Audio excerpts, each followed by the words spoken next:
আল্লাহ তাআলা বলেন, তোমাদের অধীনস্থ বিবাহ উপযুক্ত যারা আছে তাদেরকে তোমরা বিবাহ দিয়ে দাও। ইয়াকুনু ফুকারা ইউগনিহিমুল্লাহ, যদি তারা দরিদ্র হয় তাদেরকে ধনী বানায় দিবেন কে? তবে মুফাসসিরিনে কেরাম বলেন শর্ত আছে, শর্ত বিবাহ দিতে হবে। বিবাহটা কিন্তু ইবাদত। ইবাদত আমরা বিবাহটাকে মনে করি এটা একটা সামাজিক কর্ম, কিন্তু বিবাহ ইবাদত। বলেন তো, ইবাদত সুন্নাত হোক আর নফল হোক আর ফরজ হোক, প্রত্যেকটা ইবাদতে নবীজির দেখানো পদ্ধতি আছে না নাই? সেই জন্য ছেলে হোক আর মেয়ে হোক, বিবাহটা দিতে হবে সুন্নতি পদ্ধতিতে। যদি ওই বিবাহটা ইবাদত হিসাবে পরিগণিত করা যায়, ওই ছেলেটাও যদি দরিদ্র হয় তাকে আল্লাহ ধনী বানায় দিবে। কিন্তু ছেলেরে বিবাহ দিতে গিয়া অনেক বাপ মনে করে এটা তো আমার বড় বিজনেস, ছেলেকে এত কষ্ট করে লেখাপড়া শিখাইলাম, বিদেশ পাঠাইলাম, আর বিয়ার মাইয়া এমনিই ছেলের সাথে বিবাহ দিব, এটা হয়? এবার ডিমান্ড করতেছে এই টাকা দিতে হবে, ওই দিতে হবে, ঘর সাজায় দিতে হবে, ফ্রিজ নাই এইটা দিতে হবে। আছে না এরকম কিছু লোক? এরকম কিছু লোক আছে সন্তানকে বিক্রয় করে। যৌতুক এটা হারাম। যৌতুক কি? হারাম। এজন্য বিবাহ দেওয়ার ক্ষেত্রে বেশি ব্যয় করলেই যে বিবাহ ভালো হয় তা না। দেখেন না, কোটি কোটি টাকা কাবিন লেখে, হাজার হাজার মিডিয়া নিয়ে বিবাহ করে, 1 বছরের মাথায় সব ফুরুত। দেখেন না আপনারা, যখন কোনো মিডিয়া কর্মী বিবাহ করে, আমাদের সাংবাদিক নামের কিছু সাংঘাতিক একেবারে মাসের পর মাস বছর ধইরা পড়া থাকে যে উনি কি করলেন, উনি কি পড়লেন, বিবাহের সময় উনি কি বললেন। কিছু সাংবাদিক নামের সাংঘাতিক লোক, এরা হলো দেশের দুশ্মন। সাংবাদিকদের দায়িত্ব হলো দেশের অরাজকতা, দুর্নীতি, কোথায় কাজ করার দরকার, কোন সেক্টরে গাফলতি আছে, এগুলো দেশের সামনে, মানুষের সামনে তুলে ধরা, যাতে করে ওই সেক্টরের মানুষগুলো সতর্ক হয়ে যায়, ওই কাজগুলো যেন সহজে হয়ে যায়। কিন্তু ওনারা ওইসবের মধ্যে নাই। ওনারা আছে কোন নায়ক 3 বিয়ে করলো, কোন নায়কের বিবাহ ছাড়া ছেলে মেয়ে হয়ে গেল, কোন নায়ক বিয়ে করলো, এই অনুষ্ঠান করলো, জাকজমক এই করলো সেই করলো, এগুলা খবর করে করে একবারে পত্রিকা ভরে রাখে। এই ধরনের বিবাহগুলো যত জাকজমকের সাথে হয় তত দ্রুত বেলুনের মতো ফটাস করে ফুটে যায়। ঠিক কিনা বলেন? কিন্তু অনেক মুরব্বী চাচা আছে, দেখেন কাবিন লেখছে 50 টাকা, 50 বছর পার হয়ে গেছে, বুড়া বুড়ির মধ্যে একদিনও ঠুনাঠুনি লাগে নাই। আছে না নাই? আরে মিয়া, খরচ বেশি হইলেই বরকত হয় না। এই জন্য নবীও বলেন, ইন্না আ'যামান নিকাহি বারাকাহ আইসারুহা মাউনাহ, যেই বিবাহের মধ্যে খরচ কম, নবীজি বলেন সেই বিবাহের মধ্যে বরকত বেশি। এই জন্য যাদের বিবাহ উপযুক্ত সন্তানেরা আছে, বিবাহ দেওয়ার ক্ষেত্রে সন্তানকে ব্যবসার পণ্য বানায়েন না। অল্প খরচে কনে পক্ষের উপরে চাপ কম দিয়া সন্তানটাকে বিবাহ করান, আল্লাহ তাআলা বরকতের দরজা খুলে দিবে। আর যদি বলেন না এত তাড়াতাড়ি বিবাহ কিসের, পোলাই ইনকাম করতেছে, 5 বছর খাইয়া লই এরপরে বিবাহ দিব, মনে রাখবেন যৌবনে পদার্পণ করার পর কোন ছেলে অথবা কোন মেয়ে যদি পাপের সাথে জড়ায় যায়, ওই সন্তানটা যেই পাপ করবে, বাপ যদি হাজী সাহেব হয়, ওই সন্তানের পাপের সমপরিমাণ গুনাহ বাবার আমলনামায় লেখা হয়ে যায়। এজন্য সন্তানদের বিবাহ দেওয়া অভিভাবকের দায়িত্ব। এই পর্যন্ত দায়িত্ব যদি কোনো অভিভাবক পালন করে, এরপরে যদি সন্তান খারাপ হয়ে যায়, এর জন্য বাবার কোনো জবাবদিহিতা আল্লাহর কাছে দেওয়া লাগবে।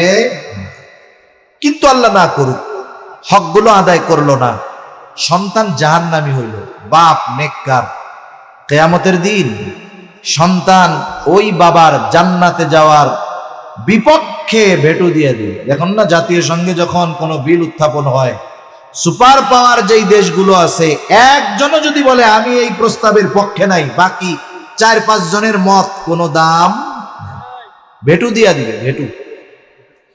কি বলবে সেই দিন? যেই অভিভাবক বা যেই বাবা তার অধীনস্থের হক আদায় করে নাই, সে যদি জান্নাতি আমল যদি কইরা থাকে, তার জান্নাতে যাওয়ার ক্ষেত্রে তার সন্তান বাধা হয়ে দাঁড়ায় বলবে রব্বানা ইন্না আতা'না সাদাতানা ওয়া কুবারানা ফাআদাল্লুনা সাবিলা। বলবে রব ইন্না আতা'না সাদাতানা ওয়া কুবারানা, আমরা আমাদের নেতাদের আর বড়দের অনুসরণ করেছি, আমি আমার বাবার কথা মতো চলেছি, আমার বাবা আমারে নামাজ পড়তে বলে নাই তাই পড়ি নাই, দ্বীনের উপরে চালায় নাই তাই চলি নাই। উনি আমার বড়, উনি আমার অভিভাবক, উনি যদি আমারে বলতো আমি চলতাম, তাহলে আজকে যে আমি জাহান্নামী হইলাম এর জন্য তো আমি দায়ী না, আমার অভিভাবক দায়ী। আয় আল্লাহ, তাহলে কি করতে হবে? রব্বানা আতিহিম দিআফাইনি মিনাল আযাবি ওয়ালআনহুম লা'নান কাবীরা। বলবে রব আতিহিম দিআফাইনি মিনাল আযাব, তার আযাবকে আপনি দ্বিগুণ করে দেন। আমার বাবার, আমার ভাইয়ের, আমার এই অভিভাবকের আযাব আপনি দ্বিগুণ করে দেন। ওয়ালআনহুম লা'নান কাবীরা, তাদের উপরে বড় বড় লানত বর্ষণ করেন। একটু চিন্তা করে দেখেন, দুনিয়াতে যদি কোনো বাবা সন্তানের কারণে দুনিয়ার কারো কাছ থেকে অপমানিত হয়, ওই বাবার কলিজাটা ফেটে যেতে চায়। যেই সন্তানগুলোর জন্য রক্তকে পানি বানানো হলো, সব শখ আল্লাহ কবর দিয়ে সন্তানের চাহিদা মেটানো হলো, ওই সন্তানের কারণে যদি কিয়ামতের ময়দানে অপমান অপদস্থ হতে হয়, এর চাইতে কপাল পোড়া অভিভাবক আর কেউ হতে পারে না। সেজন্য সময় থাকতে অধীনস্থদের হক আদায় আমরা করব ইনশাআল্লাহ। এই কথাই আল্লাহ তাআলা বলতেছেন, ইয়া আইয়ুহাল্লাযীনা আমানু কু আনফুসাকুম ওয়া আহলিকুম নারা। আল্লাহ তাআলা বলেন, হে ঈমানদারেরা, নিজে জাহান্নামের আগুন থেকে বাঁচো, অধীনস্থদেরকে জাহান্নামের আগুন থেকে বাঁচাও। সাহাবা ইকরাম প্রশ্ন করে, ইয়া রাসূলুল্লাহ, নিজেরা জাহান্নামের আগুন থেকে বাঁচবো নেক আমল করার মাধ্যমে, গুনার থেকে বাঁচার মাধ্যমে, কিন্তু অধীনস্থদেরকে জাহান্নামের আগুন থেকে কেমনে বাঁচাবো? কারণ দুনিয়ার কোনো মানুষ আর একজন মানুষকে জাহান্নাম থেকে বাঁচাতে পারে না, জান্নাতেও নিতে পারে না। মুফাসসিরিনে কেরাম বলেন, এখানে এই কথার দ্বারা উদ্দেশ্য হলো নিজে নেক আমল ও গুনাহ ছাড়ার মাধ্যমে জাহান্নাম থেকে বাঁচো, আর তোমার উপরে অধীনস্থদের যেই ব্যাপারে যেই দায়িত্ব আছে, জিম্মাদারি আছে, সেই জিম্মাদারি পালন করে তাদেরকে জাহান্নামের আগুন থেকে বাঁচানোর সর্বাত্মক চেষ্টা তুমি করো। এই হকগুলো যারা আদায় করবে তারা তো তাদের জিম্মাদারি পালন করলো। কিয়ামতের দিন তার অধীনস্থ মানুষগুলো হক আদায় করার পরে যদি জাহান্নামী হয়, তাকে ধরার মতো সুযোগ নাই। তবে যারা হক আদায় করে নাই, এদের কেউ যদি জাহান্নামী হয়ে যায়, কিয়ামতের ময়দানে সে ছাড় পাবে না। এজন্য নবীও বলেন, কুল্লুকুম রাঈন, মুসলমান কষ্টে থাকে, তার ওই কষ্টের কারণে আমার মধ্যেও কষ্ট অনুভব হবে। এটা ছিল মুসলমানের অবস্থা। কিন্তু আসলে অবস্থা কেমন হলো বুঝি না। একদিক দিয়ে ফিলিস্তিনি মুসলমানেরা শাহাদাত বরণ করতেছে, মরতেছে, আর একদিক দিয়ে মুসলমানেরা খেলাধুলা, ক্রিকেট বিশ্বকাপ, ফুটবল নিয়ে উন্মাদ মতোয়ারা হয়ে আছে। এটা আমাদের জন্য বড় আফসোসের ব্যাপার। সেজন্য আমরা যারা কথাগুলো শুনতেছি, যারা শুনবে, সকলের কাছে অনুরোধ হলো, আমরা তাদের অস্ত্র দিয়ে, শ্রম দিয়ে তাদের কাছে উপস্থিত হয়ে সাহায্য করতে পারতেছি না, কিন্তু কমপক্ষে তাদের জন্য প্রতিদিন 2 রাকাত নামাজ পড়ে হলেও তাদের বিজয়ের জন্য জালেমের পতনের জন্য দোয়া করা যাবে না ইনশাআল্লাহ? এতে তো আর কোনো সমস্যা নাই, কষ্ট হবে না তো? প্রত্যেক নামাজে তাদের জন্য একটু আমরা দোয়া করব, আল্লাহ তাআলা জানি তাদেরকে আসমানি নুসরত, আসমানি সাহায্য আল্লাহ তাআলা দান করেন। আল্লাহ তাআলা পারেন, ইচ্ছা করলে আল্লাহ তাআলা পারেন। আল্লাহ তাআলা আব্রাহার শক্তিশালী হাতি বাহিনীকে ছোট্ট ছোট্ট পাখির দ্বারা, একেবারে খুদে কণার মতো পাথরের দ্বারা বিশাল আব্রাহার সেই বিশাল হস্তি বাহিনীকে আল্লাহ তাআলা তছনছ করে দিয়েছেন। আল্লাহ তাআলা পারেন কি পারেন না? আমরাও আল্লাহ তাআলার কাছে দোয়া করি, আল্লাহ যারা আল কুদুসের মহব্বতে, আপনার ওই বরকতময় ভূমির মহব্বতে, নবী যেই জমিনে বেশি নবীদের আগমন ঘটেছে, ফিলিস্তিন, জেরুজালেম, মসজিদুল আকসা, এটা তো এমন এক জমিন, পৃথিবীর একমাত্র জমিন, পৃথিবীর একমাত্র মসজিদ, যেই জায়গায় আল্লাহ তাআলা সব নবী রাসূলদেরকে একত্রিত করেছেন। এই হিসাবে বলা যায় এই মসজিদুল আকসা হলো এমন মসজিদ যেখানে আল্লাহ তাআলা সকল নবী রাসূলদেরকে একত্রিত করেছেন। শুধু তাই না, ওখান থেকেই আল্লাহ রসুল সাল্লাল্লাহু আলাইহি ওয়াসাল্লামের মেয়ারাজ শুরু হয়েছে। মক্কা থেকে তথা মসজিদুল হারাম থেকে মসজিদুল আকসা পর্যন্ত সফরটা হলো ইসরা, যেটা জমিনে সংগঠিত হয়েছে। আর মসজিদুল আকসা থেকে একেবারে সপ্ত আকাশ পাড়ি দিয়ে আরশে আজিম পর্যন্ত যেই সফর, সেটা হলো মেয়ারাজ। এটা শুরু হয়েছে মসজিদুল আকসা থেকে।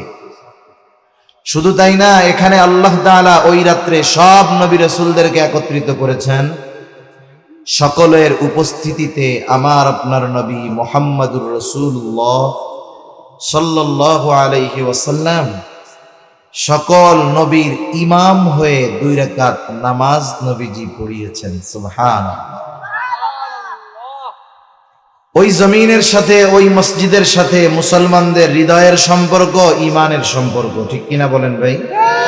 সেজন্য আমরা তাদের জন্য দোয়া করব, যারা ওই জমিন পবিত্র করার জন্য, ওই পবিত্র জমিনে হায়নাদের থাবা থেকে পবিত্র জমিনকে মুক্ত করার জন্য যারা অক্লান্ত পরিশ্রম করে যাচ্ছে, জীবন দিয়ে যাচ্ছে, ওই সমস্ত মুজাহিদ ভাইদের জন্য আমরা দোয়া করব, আল্লাহ তাআলা তাদের চূড়ান্ত বিজয় দান করেন, আর জালেমদেরকে আল্লাহ তাআলা চূড়ান্তভাবে ধ্বংস করে দেন। সকলে বলি আমিন। এখন এই বাংলাদেশ এত দূর থেকে আমাদের করণীয় কি? মনে রাখবেন, হক বাতিলের এই যুদ্ধ ইসরায়েল আর ফিলিস্তিনের যুদ্ধের মাধ্যমেই শেষ হবে না। হক বাতিলের যুদ্ধ, সত্যের সাথে মিথ্যার এই যুদ্ধ, এই যুদ্ধ পৃথিবীর শুরু থেকে নিয়ে চলতেছে, কিয়ামত পর্যন্ত চলতে থাকবে। এজন্য আমাদের করণীয় বিষয় হলো আগামীতে নিজেদেরকে প্রস্তুত করা। এক সময় কিন্তু ফিলিস্তিনিরা মনে করে নাই যে ইসরায়েল নামক এই শয়তান তাদের ঘাড়ের উপরে চেপে বসবে। আজ থেকে 100 বছর আগেও তারা এটা চিন্তা করে নাই। আমরাও হয়তো আজকে বসে আছি, জানি না আগামীতে ইসরায়েল যেমন ফিলিস্তিনের উপরে চেপে বসছে, নতুন কোন ইসরায়েলের আবির্ভাব ঘটে বাংলার মুসলমানের উপরে চেপে বসে, বলা যায় না। এজন্য যদি কেউ চেপে বসার অপচেষ্টা করে, তাদেরকে যেন প্রতিহত করা যায়, এজন্য আগের থেকেই প্রস্তুতি নেওয়ার দরকার আছে না নাই? মনে রাখতে হবে, বিপদ যখন আসবে প্রস্তুতি গ্রহণ করার সময় সুযোগ পাওয়া যাবে না। বিপদ আসার আগে নিজেরা প্রস্তুত হতে হবে, আগামী প্রজন্মকে প্রস্তুত করতে হবে। এজন্য কি করণীয়? এজন্য করণীয় হলো নিজেরা পরিপূর্ণ দ্বীন বোঝার চেষ্টা করা, আগামী প্রজন্মকেও দ্বীনের গণ্ডির ভিতরে এনে দ্বীনদার হিসাবে গড়ে তোলা। তাহলে আগামীর মুজাহিদ তৈরি হবে, যারা বাতিলের বিরুদ্ধে নিজেদের জীবনকে উৎসর্গ করার জন্য প্রস্তুত থাকবে। এই কাজ আমাদের জন্য করার দরকার আছে না নাই? আগামী প্রজন্মকে দ্বীনের শিক্ষায় শিক্ষিত করা, এটা শুধু যে বাতিলের মোকাবেলার জন্য তা নয়। আমাদের অধীনস্থ যারা আছে, যারা আগামী প্রজন্মের রাহবার হবে, বড় হবে, নেতা হবে, তাদেরকে দ্বীন শিক্ষা দেওয়া প্রত্যেকটা অভিভাবকের জন্য জরুরি এক বিষয়। এ দুনিয়াতে মানুষের সাথে মানুষের অনেক ধরনের সম্পর্ক থাকে, মানুষের সাথে মানুষের অনেক ধরনের পরিচয় থাকে। যত পরিচয় এ দুনিয়াতে থাক না কেন, মানুষ একজন আরেকজনের যত আপন হোক না কেন, কিয়ামতের দিন মানুষ মানুষের আপন থাকবে না। মানুষের সাথে মানুষের এই পরিচয় কেউ স্বীকার করতে চাইবে না, যেই পরিচয়টা দুনিয়ার মধ্যে আছে, ঠিক না? কিয়ামতের দিন প্রত্যেকটা মানুষ চিন্তা করবে কার ঘাড়ে পাড়া দিয়া নাজাত পাওয়া যায়। শুধু তাই না, একজন মানুষ আল্লাহ তাআলার কাছে বলবে, আল্লাহ, আপনি সারা দুনিয়ার সব মানুষকে জাহান্নামে দিয়ে হলেও আপনি আমাকে মাফ করে জান্নাতে দিয়ে দেন। কঠিন এক পরিস্থিতি। এ পরিস্থিতির কিছু কথা বলা যায়, কিন্তু এ পরিস্থিতির বাস্তবতা অনুধাবন করা যাবে কিয়ামতের ময়দানে। এজন্য দুনিয়া থেকে বিদায় নেওয়ার আগে দুনিয়ার মুআমালাত গুলো সাফ করার দরকার, পরিষ্কার করার দরকার। এই মুআমালাতের মধ্যে অন্যতম মুআমালাত হলো বান্দার হক। আল্লাহ তাআলার কিছু হক আমাদের কাছে পাওনা আছে, আর কিছু হক আছে বান্দার হক। আল্লাহ তাআলা তো মহান, তার দয়াও মহান, ক্ষমাও মহান। কেউ যদি দুনিয়াতে আল্লাহ তাআলার হক নষ্ট করে থাকে, আল্লাহ তাআলা যদি চান তার হক মাফ করে দিতে পারেন। কিন্তু কিয়ামতের ময়দানে মানুষ মানুষের হক মাফ করবে না। সেই দিন বাবা যদি সন্তানের কাছে হক পায়, সন্তান যদি বাবার কাছে পায়, মা যদি মেয়ের কাছে পায়, মেয়ে যদি মায়ের কাছে কোনো হক পায়, সেই হক আদায় করার সর্বোচ্চ প্রচেষ্টা প্রত্যেকটা মানুষ করবে। একদিন রাসূলুল্লাহ সাল্লাল্লাহু আলাইহি ওয়াসাল্লাম সাহাবাদেরকে নিয়ে বসে আছেন। ছোট ফ্যানটেন আছে, ছোট ফ্যানটেন থাকলে নিয়ে আসেন। রাসূলুল্লাহ সাল্লাল্লাহু আলাইহি ওয়াসাল্লাম একদিন বসে আছেন, সাহাবাদেরকে নবীজি প্রশ্ন করতেছেন, তোমরা কি জানো কিয়ামতের দিন সবচাইতে নিঃস্ব কোন ব্যক্তি হবে? সবচেয়ে নিঃস্ব হবে কোন ব্যক্তি? সাহাবায়ে কেরাম বললেন, আল্লাহ এবং তার রাসূল ভালো জানেন। নবীজি তখন বললেন যে কিয়ামতের দিন সবচাইতে নিঃস্ব হবে ওই ব্যক্তি যার দুনিয়াতে নেক আমলের কোনো অভাব ছিল না, নামাজ, রোজা, হজ, যাকাত এগুলোর কোনো অভাব ছিল না। সমস্যা কি ছিল? একটাই অসুবিধা ছিল, যে সে দুনিয়াতে মানুষের হক নষ্ট করত। কার হক নষ্ট করত? মানুষের হক। এই লোকটা তো দুনিয়াতে নেক আমলের অভাব নাই, কিয়ামতের ময়দানে পাহাড় পরিমাণ নেক নিয়ে আল্লাহর সামনে হাজির হবে। এত নেকি দেখে ও চিন্তা করবে, আজকে আমার জান্নাতে যাওয়া কে ঠেকায়? আল্লাহ তাআলা ওই ব্যক্তিকে জান্নাতে যাওয়ার অনুমতি দেওয়ার পূর্বে ওই ব্যক্তির ব্যাপারে আল্লাহ তাআলার কাছে দুনিয়ার কিছু মাজলুম অভিযোগ দায়ের করবে। বলবে, আল্লাহ, এই লোকটা আজকে পাহাড় পরিমাণ নেকের মালিক, জান্নাতে যাওয়ার জন্য অপেক্ষমান। একে জান্নাতে দেওয়ার আগে এর ব্যাপারে আপনার কাছে আমাদের কিছু অভিযোগ আছে। আল্লাহ তাআলার কাছে ওই মানুষগুলো অভিযোগ দায়ের করবে। মনে রাখতে হবে, দুনিয়াতে যারা ন্যায় বিচার পায় নাই, আল্লাহ তাআলা সেই দিন ন্যায় বিচার বঞ্চিত মানুষগুলাকে ন্যায় বিচার প্রদান করবেন। আল্লাহ তাআলা কোরআনুল কারীমের মধ্যে বলেন, وَنَضَعُ الْمَوَازِينَ الْقِسْطَ لِيَوْمِ الْقِيَامَةِ فَلَا تُظْلَمُ نَفْسٌ شَيْئًا وَإِنْ كَانَ مِثْقَالَ حَبَّةٍ مِّنْ خَرْدَلٍ أَتَيْنَا بِهَا وَكَفَى بِنَا حَاسِبِينَ। আল্লাহ রাব্বুল আলামিন বলেন, আমি কিয়ামতের দিন ন্যায় বিচারের আদালত কায়েম করব।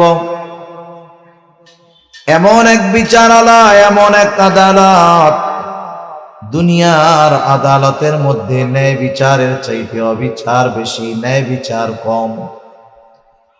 কিন্তু আল্লাহ তাআলা নিজের আদালত, নিজের বিচারালয়ের ব্যাপারে বলেন, ফালা তুযলামু নাফসুন শাইআ। এমন বিচারালয়, কারো প্রতি কোনো জুলুম করা হবে না, সামান্যতম বিচার করা হবে না।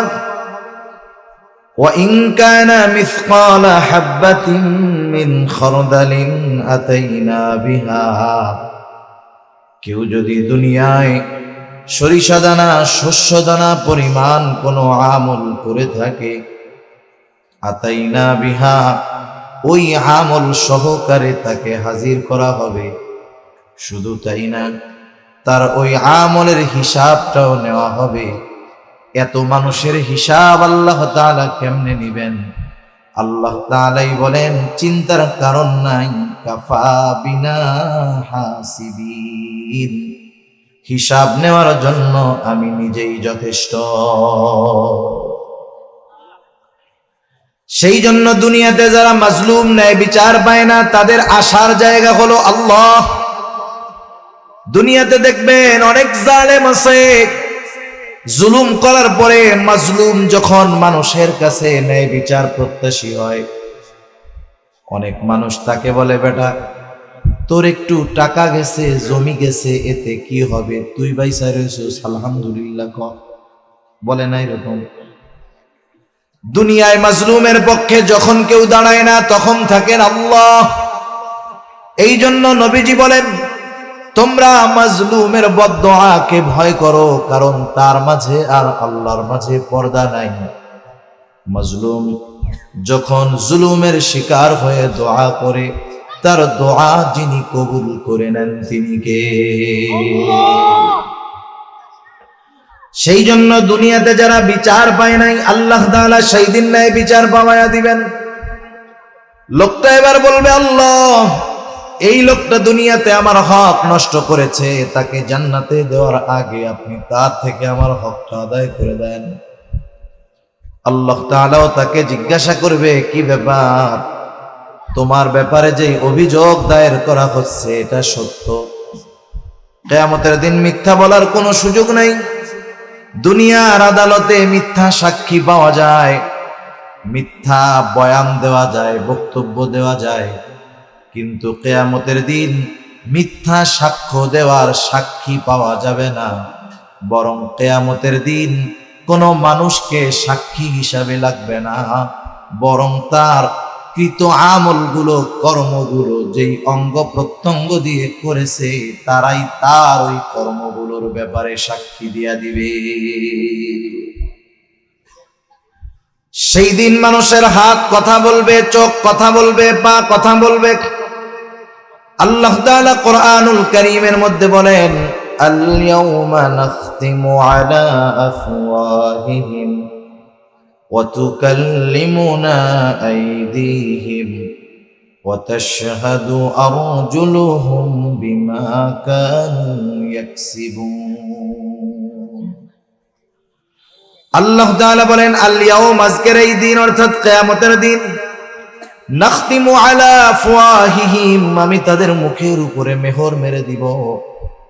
ওয়া তুকাল্লিমুনা আইদিহিম, আমার সাথে কথা বলবে তাদের হাত। ওয়া তাশহাদু আরজুলুহুম, সাক্ষী দিবে তাদের পা।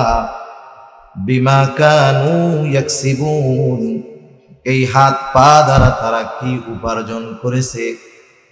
শুধু যে হাত পা সাক্ষী দিবে তা নয়, আল্লাহ তাআলা বলেন, শাহিদা আলাইহিম সামউহুম ওয়া আবসারুহুম ওয়া জুলুদুহুম বিমা কানু ইয়ামালুন।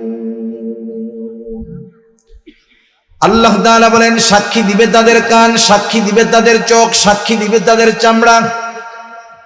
একটু চিন্তা করেন, একটু ফিকির করেন, খালি কথাগুলা শুনবো আর কানে মজা লাগবে, বিষয়টা কিন্তু এমন নয়। অনেক মানুষ দ্বীনি মাহফিল গুলার মধ্যে আসে এই নিয়ত করে, শুনতে ভালো লাগলে শুনবো, নইলে বাড়ি চলে যাব। বন্ধু বান্ধব মিলে আসে, একজন বলে চল, বাকি কয়জন বলে টাইম নাই, আর একজন বলে চল যাই, একটু বসলাম, ভালো লাগলে শুনবো, নাইলে চলে আসবো, অসুবিধা কি, কেউ তো আর বাইন্দা রাখবো না, বলে কি বলে না?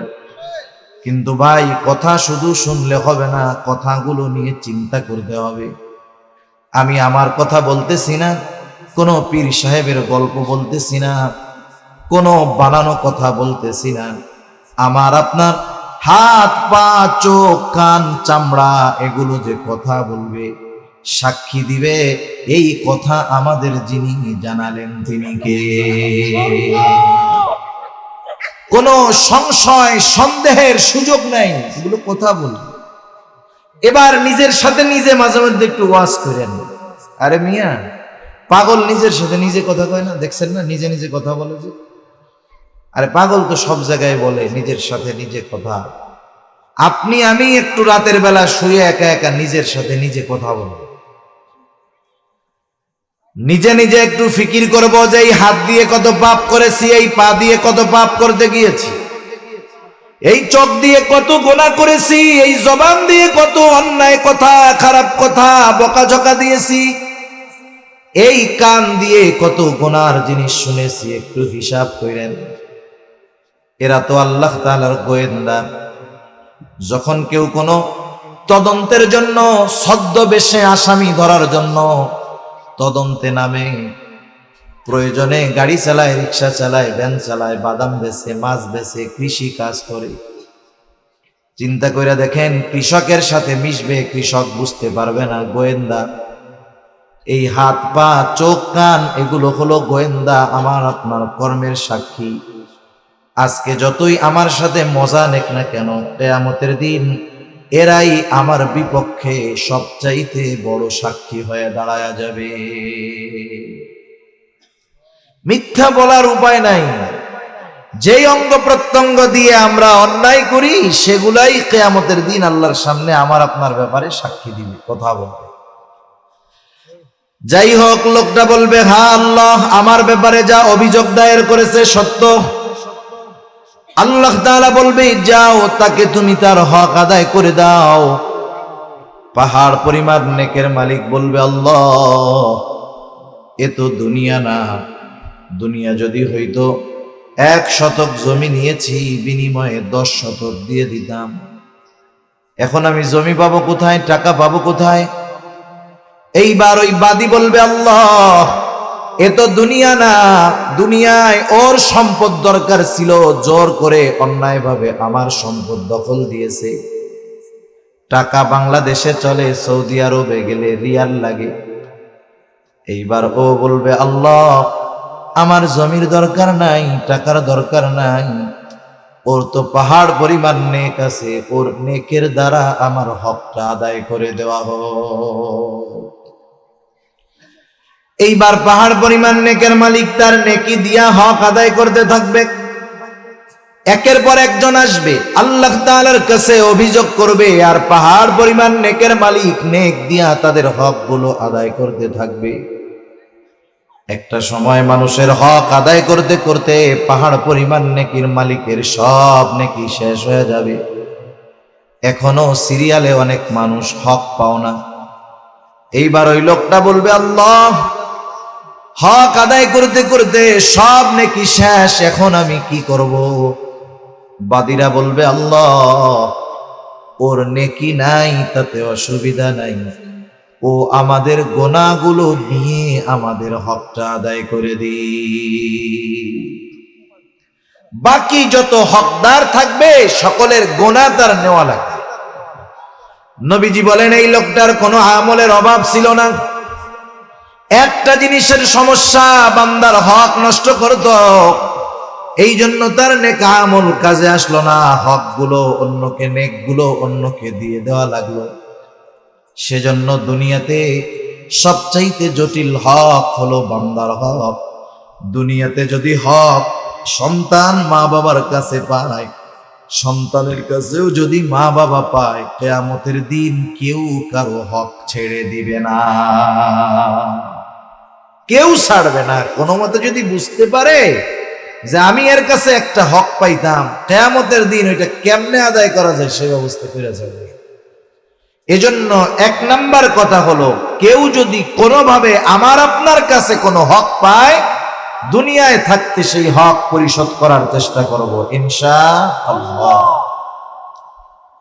সেজন্য হক এ দুনিয়াতে মা বাবার কাছে সন্তানও কিন্তু হক পায়। আমরা অনেক সময় বিভিন্ন জায়গায় গেলে অনেক মুরব্বী আইসা হাতে হাতে ধরে, বলে বাবা আপনি আমার ছেলের বয়সী একটা অনুরোধ করি। বলেন কি অনুরোধ? বলে আপনি একটু মা বাবার হকের ব্যাপারে একটু আলোচনা করেন, আমার ছেলেরা এরকম খাইতে দেয় না, পড়তে দেয় না, অনেক অভিযোগ। কিন্তু বাস্তবতা হলো, যেই মা বাবা সন্তানের কাছ থেকে হক বঞ্চিত, সেই মা বাবা কি তার সন্তানের হকগুলো আদায় করেছিল কিনা এটাও কিন্তু জানার দরকার। মা বাবা সন্তানের কাছে হক পায় তখন সন্তান বালেগ হয়। যখন সন্তান বালেগ হওয়ার আগ পর্যন্ত মা বাবা সন্তানকে কাজকর্মের জন্য চাপ দিতে পারবে না। তাহলে প্রথম কথা, সন্তানের কাছে মা বাবা হক পায় তখন সন্তান বালেগ হয় যখন। আর এই সন্তান মা বাবার কাছে অথবা বাবার কাছে হক পায় তখন বাবা বিবাহ করে নাই যখন। বিবাহের পূর্বেই সন্তান তার বাবার কাছে হক প্রাপ্ত হয়ে যায়। একদিন এক লোক হযরত ওমর রাদিয়াল্লাহু তাআলা আনহুর কাছে আসছে। আসার পরে বলতেছে, খলিফাতুল মুসলিমিন, আমার সন্তান আমার হকগুলো আদায় করে না, আমার সাথে খারাপ আচরণ করে, আমি তার কাছে যেই হকগুলো প্রাপ্ত সেই হকগুলো সে আদায় করে না। হযরত ওমর রাদিয়াল্লাহু তাআলা আনহু বললেন, তোমার ছেলেকে আনছো নাকি? বলে না, আনি নাই। আগামী দিন সকাল বেলায়, আগামী দিন তোমার সন্তান সহ আমার কাছে আসবা। লোকটা এবার পরের দিন তার সন্তানকে নিয়ে খলিফাতুল মুসলিমিন হযরত ওমর রাদিয়াল্লাহু তাআলা আনহুর কাছে হাজির। এইবার হযরত ওমর রাদিয়াল্লাহু তাআলা আনহু ছেলেটাকে বলতেছে, কি ব্যাপার, তুমি তোমার বাবার হক আদায় করো না কেন? জবাব দেওয়ার আগে ছেলেটা পাল্টা খলিফাতুল মুসলিমিনকে প্রশ্ন করতেছে, ও খলিফাতুল মুসলিমিন, হক কি শুধু মা বাবা সন্তানের কাছে পায়? সন্তান কি মা বাবার কাছে কোনো হক পায় না? হক কি শুধু মা বাবাই পাবে? সন্তানের কি কোনো হক নাই মা বাবার কাছে?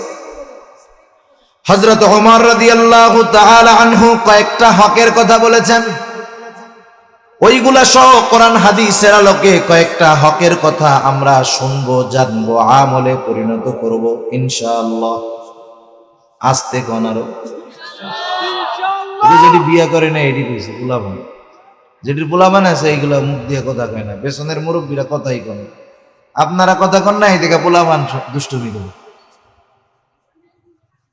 শুনবো, জানবো, আমল করব ইনশাআল্লাহ। আল্লাহ তৌফিক দান করেন। হযরত ওমর রাদিয়াল্লাহু তাআলা আনহু এক নম্বরে বললেন, পিতার কাছে সন্তানের অন্যতম প্রধান হক হলো একজন নেককার মা। খেয়াল দিয়া শুনে থাকলে জবাব দিবেন। বলেন তো, সন্তান আগে নাকি মা আগে?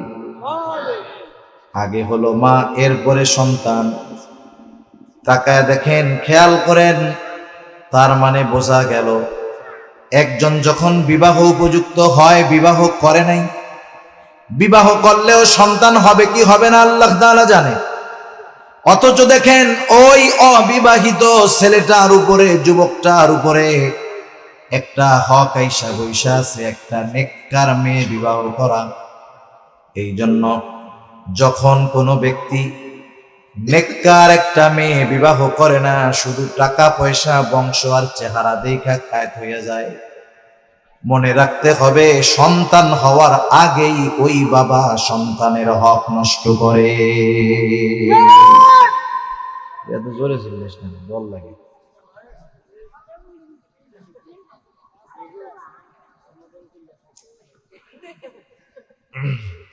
জজবা বেশি মনে হয়, তাই না? সন্তান দুনিয়ায় আসার আগেই সন্তানের হক নষ্ট করে বসতেছে কত বাবা।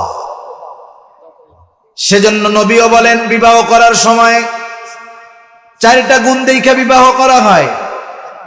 জামাল সৌন্দর্য দেখে বিবাহ করা হয়, সম্পদ দেখে বিবাহ করা হয়, বংশ দেখে বিবাহ করা হয়। এক সন্তান দিবে, যেই সন্তান তোমার বাকি 3টা না পাওয়ার দুঃখটাকে দূর করে দিবে। আল্লাহ তাআলা চাইলে পারেন কি পারেন? এই জন্য বিবাহের ক্ষেত্রে দিনদারিত্বকে প্রাধান্য দেওয়া, এটা সন্তানের অন্যতম হক।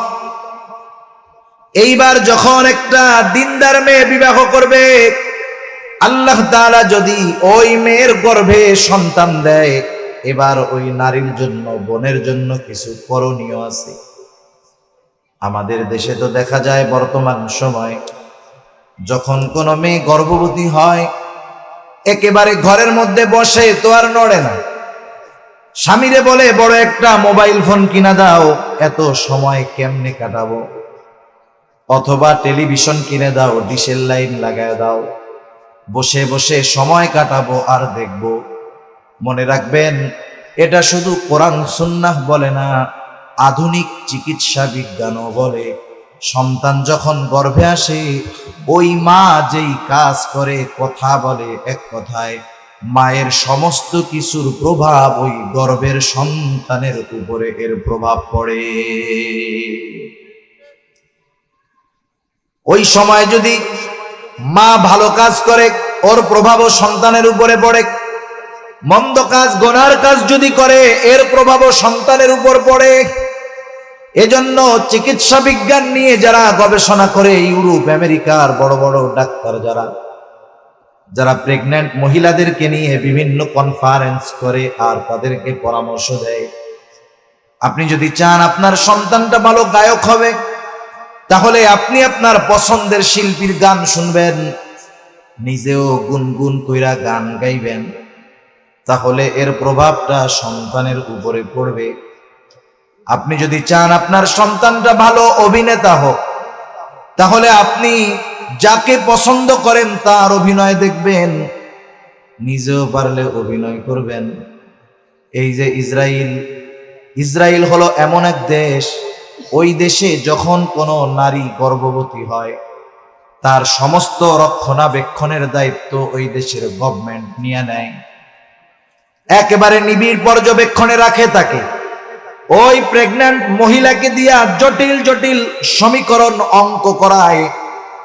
ওই মেয়েটা যখন তার মেধা খাটায়, ওই মেধা খাটানোর প্রভাবটা গিয়ে ওই বাচ্চার উপরে পড়ে, যাতে করে বাচ্চাটাও মেধাবী হয়। চিন্তা করে দেখেন, গান শুনলে, গান গাইলে যদি গায়ক হয়, অভিনয় করলে, অভিনয় দেখলে যদি অভিনেতা হয়, বলেন তো কোন মা যদি কোরআন শুনে, কোরআন পড়ে, দুরূদ শরীফ পড়ে, ইস্তেগফার পড়ে, তাহলে এর প্রভাব কি বাচ্চার উপরে পড়বে না? সারা জিন্দেগি উল্টা পাল্টা কইরা এরপরে মানত করে, আল্লাহ আমার পোলারে বাইজিদ বুস্তামি বানাই দিয়া। মিয়া, বাইজিদ বুস্তামি বানাইতে হইলে বাইজিদ বুস্তামির মতো মা হইতে হয়, এত সহজ না।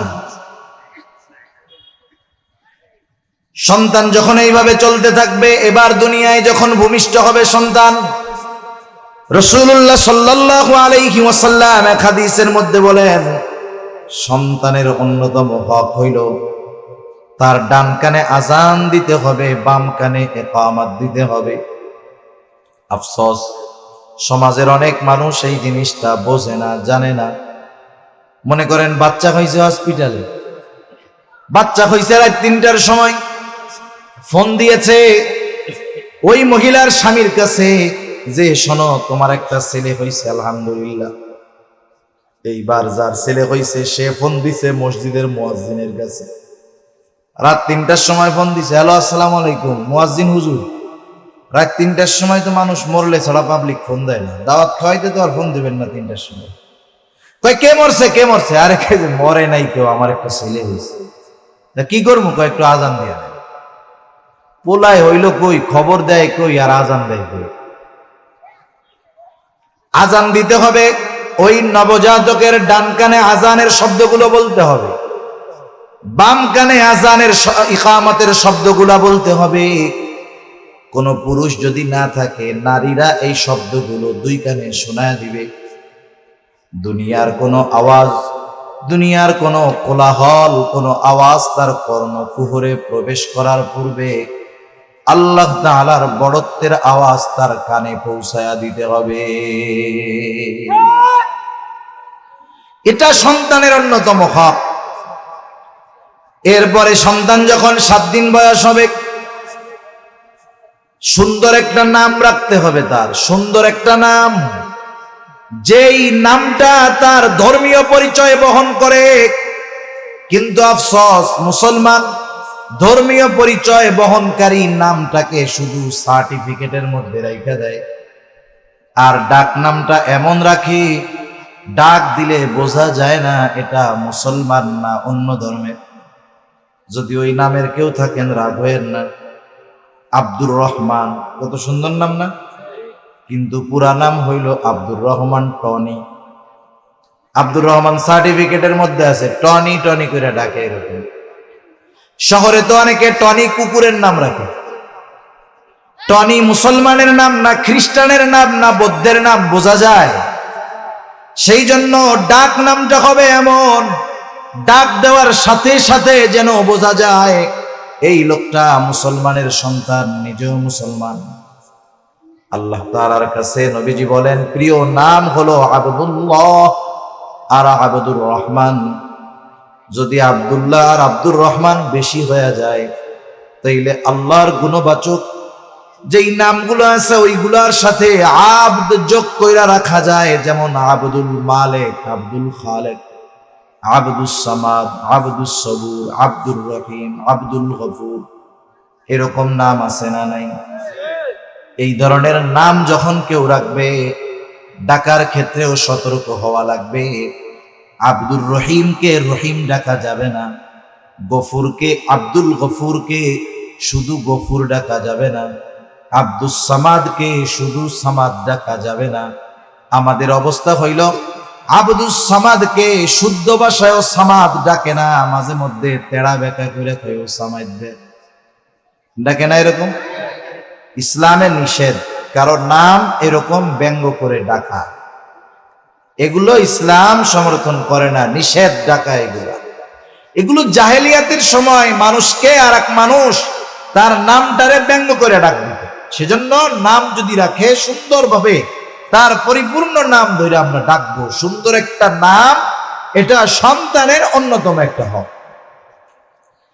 এরপরে 7ম দিন আকিকা দিবে। আকিকা যদি ছেলে হয় 2টা ছাগল দিয়া দিবে, মেয়ে হলে 1টা দিয়া দিবে। আর যদি সামর্থ্য না থাকে, ছেলেও হোক 1টা দিয়া দিবে। 7 দিনের দিন সামর্থ্য নাই, পারলে 14তম দিনে দিবে। 14তম দিনে পারে নাই, 21তম দিনে দিবে। এরপরেও যদি ওই সময় অ্যাবিলিটি না থাকে, পরবর্তীতে যখন পারে তখন দিয়া দিবে। কিন্তু অনেক মানুষ ইচ্ছা করে গাফলতি করে, টাকা পয়সা অ্যাবিলিটি সামর্থ্য থাকার পরেও বিলম্ব কইরা চিন্তা করে কোরবানির সাথে একসাথে দিয়া দিব। আছে না এরকম? এই জন্য কোরবানি যখন আসে দেখবেন এক গ্রুপ কোরবানির সাথে আকিকা দেওয়া যাবে না, এইসব হারাম, এসব কইয়া উতরায় বলে। আসলে আমলের ক্ষেত্রে যেটা সুন্নাহ তথা রাসূলুল্লাহ সাল্লাল্লাহু আলাইহি ওয়াসাল্লাম আমলের ক্ষেত্রে যেই পদ্ধতি বলছেন, এটা অনুসরণ করা। ওই সময় যদি কেউ অপারগ হয়, তখন জায়েজের পথে হাঁটবে। কোরবানির সাথে আকিকা দেওয়া জায়েজ, সুন্নাত নয়। দেওয়া যায়, জায়েজ। তবে আপনার সুন্নাতের উপরে আমল করার সুযোগ থাকার পরেও কেন আপনি জায়েজের দিকে যাবেন? আগের থেকে দিয়া দেন। ছেলে হয়েছে 2টা নাই, 1টা দিয়া দেন, হাদিসে আসছে 1টা দিয়েও দেওয়া যায়। তারপরে তার মাথার চুল মন্ডন কইরা চুলের ওজন সমপরিমাণ স্বর্ণরূপ্য অথবা তার সমপরিমাণ মূল্য সদকা করে দিতে হবে। এরপরে ছেলেটা যখন আস্তে আস্তে একটু বড় হবে, মুখ দিয়ে কথার বুলি ফোটা শিখবে, ABCD হাট্টিমা ডিম টিম ঘোড়ার ডিম না শিখাইয়া সর্বপ্রথম তাকে তাওহীদের শিক্ষাটা দিতে হবে। শব্দ যখন শিখবে তখন আগে আল্লাহর নাম শিখাইতে হবে। আচ্ছা, পোলাপান যখন কান্না করে মাঝে মধ্যে ইচ্ছা করে না, কান্দতে কান্দতে ব্যাব ব্যাব ব্যাব করে বসে, ওই আব্বা কয় কি, দেখো দেখো দেখো আমার পোলা আমার আব্বা আব্বা করে ডাকছে, বলে না এরকম? খুশির ঠেলায় আখ্যান হয়ে যায়। বন্ধুদের কাছে বলে আমার ছেলে 6 মাস বয়স হয় নাই আমার আব্বা আব্বা করে ডাকতেছে। একটু চিন্তা করেন, পোলাপান একটু আব্বা আব্বা করে ডাকলে কি খুশি হয়। ওই পোলাপানটা যদি আপনি একটু আল্লাহ আল্লাহ শিখান, ওই পোলায় যদি আল্লাহ আল্লাহ কয়, ওই মেয়েটা যদি আল্লাহ আল্লাহ বলে, আল্লাহ খুশি হবে না? জোরে বলেন না, খুশি হবে না? খুশি হবে। ছেলে মেয়ে বালেগ হওয়ার আগ পর্যন্ত, মুকাল্লিফ বিশ্বাস না হওয়ার আগ পর্যন্ত, সে যতদিন নাবালক অথবা নাবালিকা থাকে, মা বাবা যদি ওই সন্তানকে কোনো আমল শিখায় দেয়, আমল, ছেলে মেয়ে যদি ওই আমল গুলা করে, ওই আমলের কারণে যেই সওয়াব হয়, ওই সওয়াব গুলো মা বাবার আমল নামায় যোগ হয়ে যায়। সেই জন্য সন্তানটা যখন বড় হবে আল্লাহর নাম শিখাবেন। যখন বাক্য বলা শিখবে, কবিতা আগে শিখায়েন না, লা ইলাহা ইল্লাল্লাহ মুহাম্মাদুর রাসূলুল্লাহ, এই বাক্যগুলা তাদেরকে আমরা আগে শেখাবো। এরপরে হযরত ওমরও বলেন, যখন ওই বাচ্চাটা বড় হবে, শিক্ষা গ্রহণ করার মতো বয়স হবে, তখন ওই বাচ্চাকে কোরআনের শিক্ষায় শিক্ষিত করবে। এটাও সন্তানের অন্যতম হক, সন্তানকে দ্বীনি শিক্ষায় শিক্ষিত করা। রাসূলুল্লাহ সাল্লাল্লাহু আলাইহি ওয়াসাল্লাম জানায় দেন, তালাবুল ইলমি ফরিদাতুন আলা কুল্লি মুসলিম, দ্বীনি ইলম শিক্ষা করা প্রত্যেক মুসলমান নরনারীর উপরে ফরজ। কিন্তু অভিভাবকের জন্য অধীনস্থদেরকে দ্বীন শেখানো ফরজ। সেই জন্য কোন অভিভাবক যদি তার অধীনস্থদেরকে দ্বীন না শেখায়, কিয়ামতের দিন ওই সন্তান কিন্তু তার জান্নাতে যাওয়ার বাধা হয়ে দাঁড়ায় যাইতে পারে। এই জন্য সন্তানকে প্রাথমিক শিক্ষা দিবেন দ্বীনি শিক্ষা। এই যে মাদ্রাসা, নুরানি মাদ্রাসাগুলো, এখানে যদি তার ভিত্তিমূলক শিক্ষাগুলো দ্বীনি শিক্ষা হয়, ক্লাস 2-3 পর্যন্ত যখন কোনো বাচ্চা পড়ালেখা করে এই মাদ্রাসাগুলায়, দ্বীনের উপরে, ইসলামের উপরে নিজের জীবন পরিচালনার জন্য মোটামুটি যা কিছু দরকার সবকিছু সে শিখে যায়। নুরানি আছে না এই জায়গায়? প্রদর্শনী দিয়েছেন? হ্যাঁ। বাচ্চাদের এই নুরানি মাদ্রাসায় যারা পড়ে, এই জায়গায় অনেক নামাজি আছে, দাঁড়াইয়া যদি কই কোন তো জানাজার 4 নাম্বার তাকবীর দেওয়ার আগে কোন দোয়াটা পড়ে, বলবে হুজুর আমার ডায়াবেটিস আসতেছে একটু পড়ে, একেবারে কোনাকুনি দৌড় দিয়া বাড়িতে পারবে। অথচ এই নাবালক বাচ্চা, ওর উপরে কোনো কিছু ফরজ হয় নাই, ও এখনো ঘুমের মধ্যে প্রস্তাব করে দেয়। ক্লাস 2-3 এই বাচ্চাগুলো দেখবেন সুন্দর মতো শোনায়া দিবে, আল্লাহুম্মা গফিরলি হাইয়িনা ওয়া মাইয়িতিনা ওয়া শাহিদিনা ওয়া গায়িবিনা, সুন্দর মতো শোনায়া দিবে।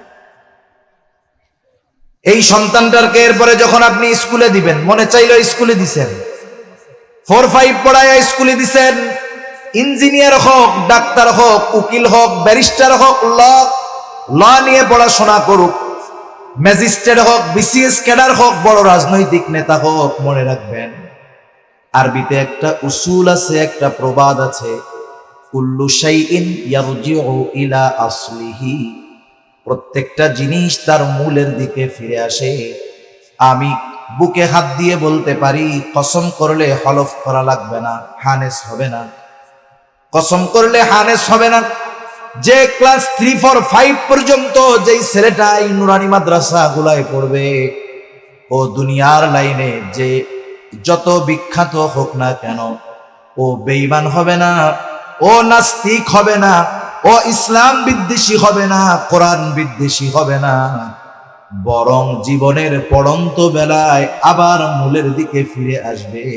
আল্লাহর পথের পথিক সে ইনশাআল্লাহ হয়ে যাবে। সেজন্য সন্তানদেরকে প্রাথমিক শিক্ষা দিতে হবে দ্বীনি শিক্ষা। একটা সময় তো আমরাও ছোটবেলায় মক্তবে পড়ছি, স্কুল শুরু হইতো 10টায়। আলহামদুলিল্লাহ নোয়াখালীর মানুষ, নোয়াখালী আইসা ওয়াজ করা লাগতেছে আমাদের, অথচ গোটা বাংলাদেশের মধ্যে দ্বীন প্রচারের ক্ষেত্রে নোয়াখালীর হুজুরদের অনেক অবদান। মুন্সি সাহেব কইতে যখন মুন্সি কয়া অনেকে বকা দেয়, আরে মুন্সি মানে হইল শিক্ষিত মানুষ। মুন্সি মানে কি? শিক্ষিত মানুষ। এই নোয়াখালীর মুন্সিরা বিভিন্ন এলাকায় মাদ্রাসা মসজিদে মক্তবে পড়াইবে। অনেক মানুষ পরিবার নিয়ে, এলাকা সাইরা পরিবার নিয়ে দ্বীনের মহাব্বতে হিজরত করে চলে গেছে, দ্বীন শিখাইছে মানুষদেরকে। মক্তবে পড়াইতো এই নোয়াখালীর মুন্সিরা। আমিও পড়ছি নোয়াখালীর হুজুরের কাছে, নোয়াখালীর এক কারি সাহেব হুজুরের কাছ থেকে পড়ছি আমরা। তো তখন তো মক্তব ছিল, মোটামুটি দ্বীনের সব বিষয়গুলো মক্তব থেকেই আমরা শিখছি। কিন্তু এক সময় মক্তব নিয়ে গভীর ষড়যন্ত্র, মক্তবকে ধ্বংস করার জন্য চলে আসলো কিন্ডারগার্টেন। আপনারা জানেন কি জানেন না এ কথা আমার জানা নাই। কিন্ডারগার্টেন গুলো এদেশে আসছে এনজিওদের হাত ধইরা। প্রথম এনজিওদের তত্ত্বাবধানে সব কিন্ডারগার্টেন গুলো পরিচালিত হইতো। এরপরে মুসলমান আস্তে আস্তে আকৃষ্ট হইল।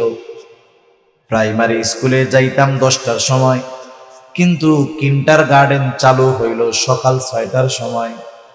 দুনিয়ালোভী মা বাবারা সন্তানদেরকে একটু ইংরেজি শেখানোর জন্য যখন ওই সন্তানগুলাকে ফজরের পরে উঠায়া কিন্ডারগার্টেনে পাঠানো শুরু করলো, দেখা গেল মক্তবগুলো নিষ্প্রাণ, মক্তবে ছাত্রছাত্রী নাই।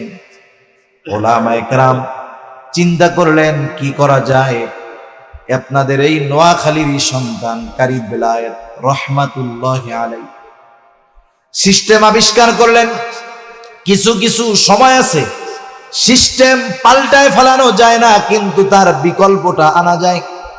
তিনি এমন এক বিকল্প পদ্ধতি আনলেন, নাম দিলেন নুরানি পদ্ধতি।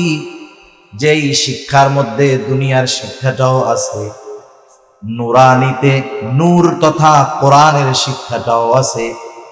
এই জন্য একটা ছেলে একটা মেয়ে যখন এই নুরানি মক্তবে পড়ে, এখানে যখন পড়ে, দুনিয়ার লাইনের ইংরেজি বাংলা যেমন শিখে, কোরআনের শিক্ষাটাও শিখে। উনি চিন্তা কইরা এই নুরানি পদ্ধতি আবিষ্কার করলেন। ওনাদের এই ত্যাগের মেহনতের ফসল হইল এই নুরানি মাদ্রাসাগুলা। সেজন্য সন্তানদের যা বানাইতে মন চায় বানাইয়েন, কিন্তু ভিত্তিমূলক শিক্ষাটা ঈমানি শিক্ষা দিয়েন। যদি না দিয়ে থাকেন তাইলে বৃদ্ধাশ্রমে 2-3টা সিট আপনার লেগে বরাদ্দ দিয়ে রেখেন। কথা বুঝেন না? এরপরে সন্তানের যখন 7 বছর বয়স হবে, নবীজি বলেন 7 বছর বয়স হইলে নামাজের জন্য তাকিদ দাও। 10 বছর বয়স যখন হবে, নামাজ না পড়লে প্রহার করো, বিছানাটা আলাদা করে দাও। বুঝে থাকলে জবাব দিবেন। আপনি যদি কাউকে কোনো কাজের আদেশ করতে চান, হঠাৎ করে কি আদেশ করা যাবে, নাকি ওই কাজটা তাকে আগে শেখাতে হবে? তার মানে 7 বছরে যদি নামাজের আদেশ দিতে হয়, 2 বছর আগের থেকে নামাজ শেখাইতে হবে। বাসা বাড়িতে যেটা কঠিন, এই নুরানি মাদ্রাসায় সহজ। এই 3-4-5 বছরের বাচ্চা, আরে ভাই 2 রাকাত নামাজে 60টা মাসালা, এটা যদি আমারে বলে আমি হইতে বলবো। কিন্তু এই ছোট বাচ্চাটা 2 রাকাত নামাজের 60টা মাসালা সুন্দরভাবে ধারাবাহিকভাবে একের পর এক বইলা যাবে। বয়স মাত্র 5 বছর। ওর নামাজ পড়ার ভাব দেখা অনেক সময় আমাদের মতো মানুষেরও লজ্জা লাগে। কত সুন্দর একাগ্রতার সাথে নামাজ পড়ে, শিখলো কোথায়? এই মাদ্রাসা থেকে। সেই জন্য ছোট বাচ্চারা যারা আছে, 5-6 বছর বয়স থেকে মসজিদে নিয়ে যাওয়ায় অভ্যস্ত হইতে হবে। আবার 3 বছরের ধরে নিয়ে যায় না, তাহলে আবার বিপদ। প্রস্রাব পায়খানা করে দিলে ঝামেলা। 5-6 বছর বয়স যখন নামাজের জন্য মসজিদে নিয়ে যাবেন, ছোট বাচ্চা মাঝে মধ্যে একটু দুষ্টুমি করতে পারে, অসুবিধা নেই, বিরক্ত হওয়া যাবে না। যদি ধমক দিয়া ওই 6-7 বছরের বাচ্চাটাকে মসজিদ থেকে এখন বাইর করে দেন, ওর যখন 16 বছর বয়স হবে, ধমক দিয়া বাইর করে দিছিলেন, 16 বছর বয়সে 2 পা ধরেও তাকে মসজিদে নিতে পারবেন না। সেজন্য আগে থেকে মসজিদের সাথে সম্পর্ক গড়তে হবে, সম্পর্ক গড়াইতে হবে। সম্পর্ক যদি মসজিদের সাথে গড়ে যায়, মসজিদের সাথে যদি মুহাব্বত গড়ে যায়, তাহলে এইটা বেনামাজি হবে না, পাক্কা নামাজি হবে ইনশাআল্লাহ। বেশি কষ্ট আর দিব না, কয়েক মিনিটের মধ্যে শেষ। এরপরে সন্তান যখন বালেগ হবে, বালেগ হওয়ার পরে অভিভাবকের দায়িত্ব হলো সন্তানকে বিবাহ দিয়ে দেওয়া। একটা ছেলে অথবা মেয়ে যখন বালেগ হয়, বিবাহ করা তাদের দায়িত্ব না, বিবাহ দেওয়া অভিভাবকের দায়িত্ব। আল্লাহ তাআলা কুরআনুল কারীমের মধ্যে বলেন, ওয়া আনকিহুল আয়ামা মিনকুম ওয়াস-সালিহিনা মিন ইবাদিকুম ওয়া ইমাইকুম ইন ইয়াকুনু ফুকারা ইউগনিহিমুল্লাহ। আল্লাহ তাআলা বলেন, তোমাদের অধীনস্থ বিবাহ উপযুক্ত যারা আছে তাদেরকে তোমরা বিবাহ দিয়ে দাও। ইয়াকুনু ফুকারা ইউগনিহিমুল্লাহ, যদি তারা দরিদ্র হয় তাদেরকে ধনী বানায় দিবেন কে? তবে মুফাসসিরিনে কেরাম বলেন শর্ত আছে, শর্ত বিবাহ দিতে হবে। বিবাহটা কিন্তু ইবাদত। আমরা বিবাহটাকে মনে করি এটা একটা সামাজিক কর্ম, কিন্তু বিবাহ ইবাদত।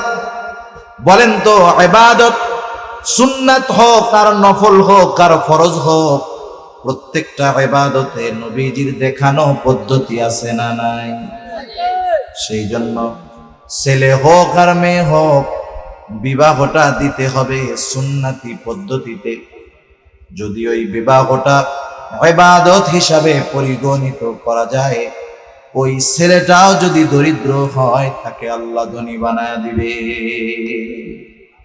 কিন্তু ছেলেরে বিবাহ দিতে গিয়া অনেক বাপ মনে করে এটা তো আমার বড় বিজনেস, ছেলেকে এত কষ্ট করে লেখাপড়া শিখাইলাম, বিদেশ পাঠাইলাম, আর বিয়ার মাইয়া এমনি ছেলের সাথে বিবাহ দিব, এটা হয়? এবার ডিমান্ড করতেছে এই টাকা দিতে হবে, ওই দিতে হবে, ঘর সাজায় দিতে হবে, ফ্রিজ নাই এইটা দিতে হবে। আছে না এরকম কিছু লোক? এরকম কিছু লোক আছে সন্তানকে বিক্রয় করে। যৌতুক এটা হারাম। যৌতুক কি? হারাম। এজন্য বিবাহ দেওয়ার ক্ষেত্রে বেশি ব্যয় করলেই যে বিবাহ ভালো হয় তা না। দেখেন না, কোটি কোটি টাকা কাবিন লেখে, হাজার হাজার মিডিয়া নিয়ে বিবাহ করে, 1 বছরের মাথায় সব ফুরুত। দেখেন না আপনারা, যখন কোনো মিডিয়া কর্মী বিবাহ করে, আমাদের সাংবাদিক নামের কিছু সাংঘাতিক একেবারে মাসের পর মাস, বছর ধইরা পড়ে থাকে যে উনি কি করলেন, উনি কি পড়লেন, বিবাহের সময় উনি কি বললেন। কিছু সাংবাদিক নামের সাংঘাতিক লোক, এরা হলো দেশের দুশ্মন। সাংবাদিকদের দায়িত্ব হলো দেশের অরাজকতা, দুর্নীতি, কোথায় কাজ করার দরকার, কোন সেক্টরে গাফলতি আছে, এগুলো দেশের সামনে, মানুষের সামনে তুলে ধরা, যাতে করে ওই সেক্টরের মানুষগুলো সতর্ক হয়ে যায়, ওই কাজগুলো যেন সহজে হয়ে যায়। কিন্তু ওনারা ওইসবের মধ্যে নাই। ওনারা আছে কোন নায়ক 3 বিয়ে করলো, কোন নায়কের বিবাহ ছাড়া ছেলে মেয়ে হয়ে গেল, কোন নায়ক বিয়ে করলো, এই অনুষ্ঠান করলো, জাকজমক এই করলো সেই করলো, এগুলা খবর করে করে একবারে পত্রিকা ভরে রাখে। এই ধরনের বিবাহগুলো যত জাকজমকের সাথে হয় তত দ্রুত বেলুনের মতো ফটাস করে ফুটে যায়, ঠিক কিনা বলেন? কিন্তু অনেক মুরব্বী চাচা আছে, দেখেন কাবিন লেখছে 50 টাকা, 50 বছর পার হয়ে গেছে, বুড়া বুড়ির মধ্যে একদিনও ঠুনাঠুনি লাগে নাই। আছে না নাই? আরে মিয়া, খরচ বেশি হইলেই বরকত হয় না। এই জন্য নবীও বলেন, ইন্না আ'যামান নিকাহি বারাকাহ আইসারুহা মাউনা, যেই বিবাহের মধ্যে খরচ কম, নবীজি বলেন সেই বিবাহের মধ্যে বরকত বেশি। এই জন্য যাদের বিবাহ উপযুক্ত সন্তানেরা আছে, বিবাহ দেওয়ার ক্ষেত্রে সন্তানকে ব্যবসার পণ্য বানায়েন না। অল্প খরচে কনে পক্ষের উপরে চাপ কম দিয়া সন্তানটাকে বিবাহ করান, আল্লাহ তাআলা বরকতের দরজা খুলে দিবে। আর যদি বলেন না এত তাড়াতাড়ি বিবাহ কিসের, পোলায় ইনকাম করতেছে, 5 বছর খাইয়া লই এরপরে বিবাহ দিব, মনে রাখবেন যৌবনে পদার্পণ করার পর কোন ছেলে অথবা কোন মেয়ে যদি পাপের সাথে জড়ায় যায়, ওই সন্তানটা যেই পাপ করবে, বাপ যদি হাজী সাহেব হয়, ওই সন্তানের পাপের সমপরিমাণ গুনাহ বাবার আমলনামায় লেখা হয়ে যায়। এজন্য সন্তানদের বিবাহ দেওয়া অভিভাবকের দায়িত্ব। এই পর্যন্ত দায়িত্ব যদি কোনো অভিভাবক পালন করে, এরপরে যদি সন্তান খারাপ হয়ে যায়, এর জন্য বাবার কোনো জবাবদিহিতা আল্লাহর কাছে দেওয়া লাগবে। কিন্তু আল্লাহ না করুক, হকগুলো আদায় করলো না, সন্তান জাহান্নামী হইল, বাপ নেককার, কিয়ামতের দিন সন্তান ওই বাবার জান্নাতে যাওয়ার বিপক্ষে ভেটু দিয়ে দিবে। দেখুন না, জাতীয় সংঘে যখন কোনো বিল উত্থাপন হয়, সুপার পাওয়ার যেই দেশগুলো আছে, একজনও যদি বলে আমি এই প্রস্তাবের পক্ষে নাই, বাকি 4-5 জনের মত কোনো দাম, ভেটু দিয়া দিবে, ভেটু। কি বলবে সেই দিন? যেই অভিভাবক বা যেই বাবা তার অধীনস্থের হক আদায় করে নাই, সে যদি জান্নাতি আমল যদি কইরা থাকে, তার জান্নাতে যাওয়ার ক্ষেত্রে তার সন্তান বাধা হয়ে দাঁড়ায় বলবে রব্বানা ইন্না আতা'না সাদাতানা ওয়া কুবারানা ফাআযাল্লুনা আস-সাবিলা। বলবে রব ইন্না আতা'না সাদাতানা ওয়া কুবারানা, আমরা আমাদের নেতাদের আর বড়দের অনুসরণ করেছি, আমি আমার বাবার কথা মতো চলেছি, আমার বাবা আমারে নামাজ পড়তে বলে নাই তাই পড়ি নাই, দ্বীনের উপরে চালায় নাই তাই চলি নাই। উনি আমার বড়, উনি আমার অভিভাবক, উনি যদি আমারে বলতো আমি চলতাম, তাহলে আজকে যে আমি জাহান্নামী হইলাম এর জন্য তো আমি দায়ী না, আমার অভিভাবক দায়ী। আয় আল্লাহ, তাহলে কি করতে হবে? রব্বানা আতিহিম দিআফাইনি মিনাল আযাবি ওয়ালআনহুম লা'নান কাবীরা। বলবে রব আতিহিম দিআফাইনি মিনাল আযাব, তার আযাবকে আপনি দ্বিগুণ করে দেন। আমার বাবার, আমার ভাইয়ের, আমার এই অভিভাবকের আযাব আপনি দ্বিগুণ করে দেন। ওয়ালআনহুম লা'নান কাবীরা, তাদের উপরে বড় বড় লানত বর্ষণ করেন। একটু চিন্তা করে দেখেন, দুনিয়াতে যদি কোনো বাবা সন্তানের কারণে দুনিয়ার কারো কাছ থেকে অপমানিত হয়, ওই বাবার কলিজাটা ফেটে যেতে চায়। যেই সন্তানগুলোর জন্য রক্তকে পানি বানানো হলো, সব শখ আল্লাহ কবর দিয়ে সন্তানের চাহিদা মেটানো হলো, ওই সন্তানের কারণে যদি কিয়ামতের ময়দানে অপমান অপদস্থ হতে হয়, এর চাইতে কপাল পোড়া অভিভাবক আর কেউ হতে পারে না। সেজন্য সময় থাকতে অধীনস্থদের হক আদায় আমরা করব ইনশাআল্লাহ। এই কথাই আল্লাহ তাআলা বলতেছেন, ইয়া আইয়ুহাল্লাযীনা আমানু কু আনফুসাকুম ওয়া আহলিকুম নারা। আল্লাহ তাআলা বলেন, হে ঈমানদারেরা, নিজে জাহান্নামের আগুন থেকে বাঁচো, অধীনস্থদেরকে জাহান্নামের আগুন থেকে বাঁচাও। সাহাবায়ে কেরাম প্রশ্ন করে, ইয়া রাসূলুল্লাহ, নিজেরা জাহান্নামের আগুন থেকে বাঁচবো নেক আমল করার মাধ্যমে, গুনার থেকে বাঁচার মাধ্যমে, কিন্তু অধীনস্থদেরকে জাহান্নামের আগুন থেকে কেমনে বাঁচাবো? কারণ দুনিয়ার কোনো মানুষ আর একজন মানুষকে জাহান্নাম থেকে বাঁচাতে পারে না, জান্নাতেও নিতে পারে না।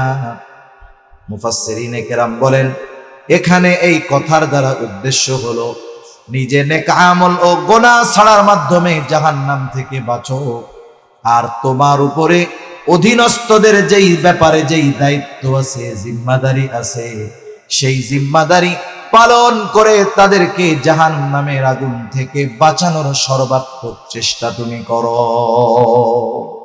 এই হকগুলো যারা আদায় করবে তারা তো তাদের জিম্মাদারি পালন করলো। কিয়ামতের দিন তার অধীনস্থ মানুষগুলো হক আদায় করার পরে যদি জাহান্নামী হয়, তাকে ধরার মতো সুযোগ নাই। তবে যারা হক আদায় করে নাই, এদের কেউ যদি জাহান্নামী হয়ে যায়, কিয়ামতের ময়দানে সে ছাড় পাবে না। এজন্য নবীও বলেন, কুল্লুকুম রাঈন, আমরা আমাদের অধীনস্থদের হকগুলো আদায় করব ইনশাআল্লাহ। নাইলে এরাই পরকালে আমার আপনার জাহান্নামে জান্নাতে যাওয়ার অন্তরায় হয়ে যাবে, জাহান্নামে যাওয়ার কারণ হয়ে যাবে। আল্লাহ সুবহানাহু ওয়া তাআলা আমাদের সবাইকে কথাগুলো বুঝবার, আমল করবার তৌফিক দান করুন। সকলে বলি আমিন। আরো জোরে বলি আমিন। দোয়া হয়ে যাবে এখন। দোয়ার আগে সর্বশেষ অনুরোধ, ছাত্র প্রতিষ্ঠানের জন্য আপনারা দিয়েছেন, দিচ্ছেন, ভবিষ্যতে ইনশাআল্লাহ দিবেন। মাদ্রাসা দ্বীনী প্রতিষ্ঠানে শুধু টাকা পয়সা দিয়ে সহযোগিতা করতে হয় না, নিজেরা আসতে হয়, দেখতে হয়, পরামর্শ দিতে হয়। সাথে সাথে নিজেদের যদি ছাত্র ছাত্রী দেওয়ার মতো থাকে তাদেরকেও দিতে হয়। শুধু টাকা দিয়ে